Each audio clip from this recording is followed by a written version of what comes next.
So today we're going to discuss what you can expect when you first start weight training, because it is really very, very different from cardio. So many women who are in their 40s and 50s have been raised on the idea that cardio is king, and they're in there sweating it out, burning all the calories, and feeling like they've been hit by a truck by the end of their workout. And that tells them that they have been successful, right? The thing is, you are not going to get any of those when you start weight training. So, things that you should expect when you start weight training, that it is so different from cardio. First of all, you're going to have a way lower heart rate. So, whereas when you go into a cardio class or you go running or whatever cardio that you're doing, you're basically, you start your exercise and you keep going through the whole whatever amount of time, half hour, 45 minutes, hour, and your heart rate stays elevated that whole time. Weight training is very, very different. In fact, most of the time you are resting. So, for example, for me, I'll go in and let's say I'm doing one of my exercises. I'll do my set, and often I'll have like 6 or 7 or 8 reps. Does not take very many seconds to do 6, 7, or 8 reps. Then I take my rest of anywhere from a minute to 5 minutes between sets, and then I do another set. So if you do the math there, like you're spending more time hanging out than you are actually performing. But that is the nature of the beast, and there is a good reason why we want to rest between sets and not like keep exhausting our body all the time. But so very important for you to be aware that you are not going to get the kind of feedback that you get from your sports watch when you go weight training. In fact, mine, I remember when I really got into weight training, it was telling me, oh, I'm detraining. I'm going to get in bad shape. It was kind of patting me on the back. Nice that you went on this very, very light exercise where, of course, I'm pushing myself to failure in the weight room, but it doesn't read it as well. So you're not going to get the encouragement of having these mega high heart rates. You're not going to burn as many calories. And it's just, in a way, going to feel easier than what you've been feeling when you go to the cardio classes. So it is important to understand that. And when you first start weight training, the beginning of the journey is interesting because whenever you start a new exercise, and this actually applies also to people who have been strength training for a longer period of time, your body first needs to learn the exercise. And there are neurological adaptations that go on during that time. So you will probably notice that you go up in weights. So you think in a way that you're getting stronger. Okay, in the sense that your body is better able to raise that weight and even higher weights. Yes, it's true. You are getting stronger, but you're not building a super amount of muscle yet at that point. So it takes some weeks. It can take even longer than that if you've got like a more complex move that you're learning. And you'll notice that your weights go up fairly quickly in the beginning.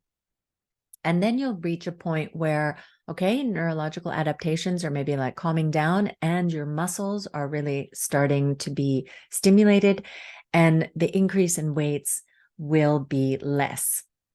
The key takeaway here is that you should not be swapping out your exercises all the time, because you need to give your body enough time to have these neurological adaptations and get to the phase where you're actually pushing your muscles to grow.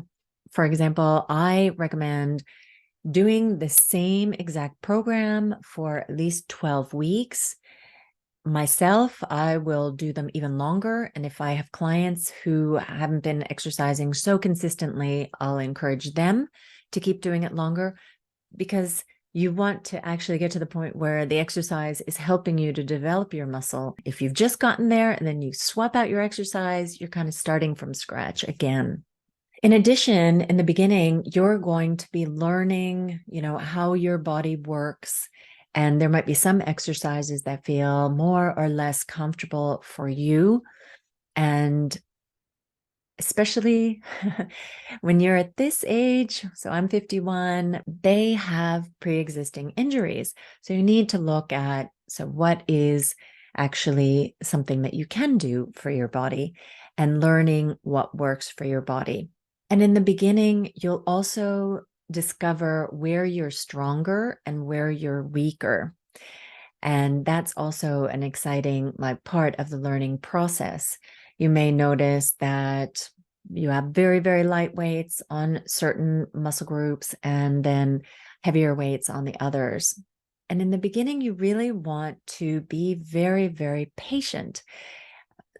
I know it can be tempting when you've been on social media and you've heard about hey, you need to be doing progressive overload, you need to push, you need to go to failure. Oh my God. And you see people with results after 12 weeks and all these kinds of things. You're thinking, okay, let's do this. Let's do this hard.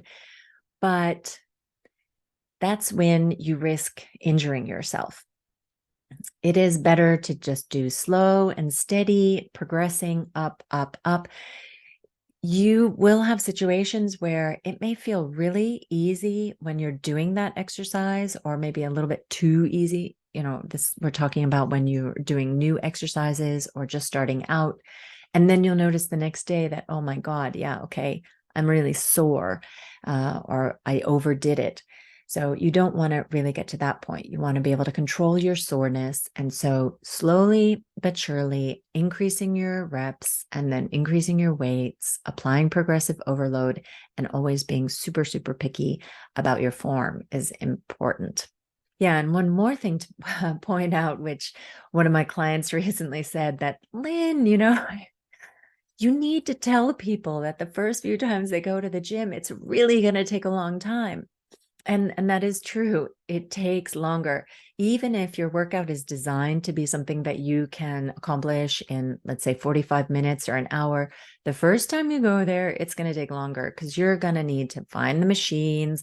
You're going to need to play with the adjustments, figure out what your starting weight is going to be, all these things.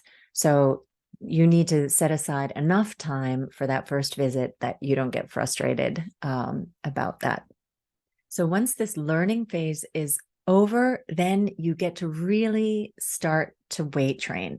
Then it becomes this systematic, you know what you're doing, you've got your program, you are recording what weights and what reps you're doing, and then you just go in there and you execute.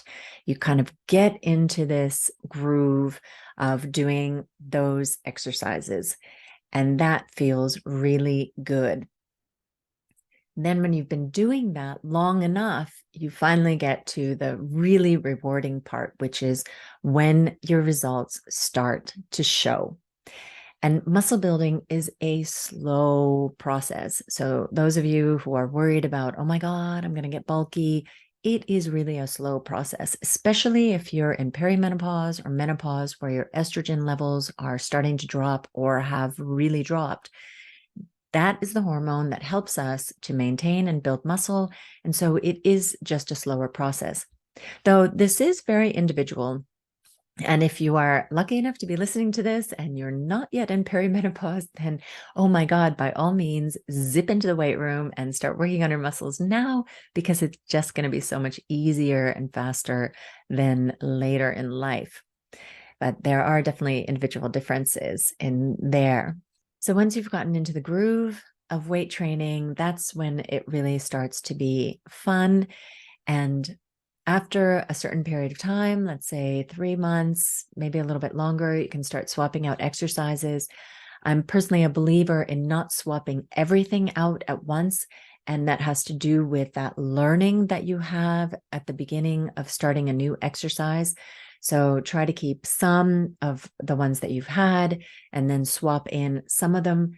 I mean, technically, you could continue to do the same exercises for quite a long time. It is nice to do some swapping out so that you can emphasize different areas of, let's say, your back or your glutes.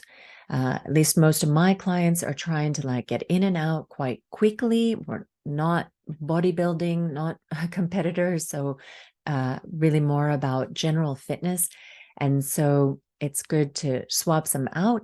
And then also, then you discover the ones that you find more fun, maybe the ones you find easier to do as far as balance, or ones that are less busy at your gym, that kind of thing. Yeah, so that's what you can kind of expect when you are starting out in the gym. That in the beginning, it is a little bit chaotic feeling because you don't know the machines, you're learning the exercises, you're figuring out what weights you have, and you're learning, your body's learning. You're going to be going up in weights, but a lot of that is going to be this kind of neurological adaptations that are going on. Then you're going to start to settle down and be able to lean in and start really systematically training.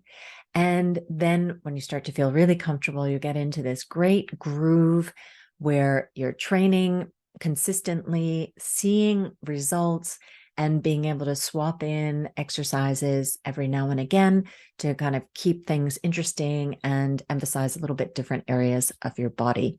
But it is going to be very different from the kind of training you're doing if you're a cardio queen. So, for example, my gym is fairly cool. I barely sweat actually in my weight training sessions. On leg days, maybe a little bit, but not to the point where, for example, I would need to wash my hair, which, oh, that is, in my opinion, huge, huge benefit because I hate washing my hair and untangling it and all the things afterwards. And yeah, and you're not feeling like you were hit by a truck. You can take a quick shower and get on with your day. And even though you're not seeing the kind of calorie burn that you do when you're in cardio classes, you can console yourself with the fact that as you increase your lean muscle mass on your body, your metabolism, your basal metabolic rate increases because muscle just burns more calories than fat just laying around the house. So that's a really nice benefit of weight training. So that's it for today. It'd be great to hear what you thought of the podcast. If there's anything new, if you have any questions, always welcome to send me a DM in my Insta or visit my website and send me an email. All the links are in the show notes. And talk to you next time. Happy training.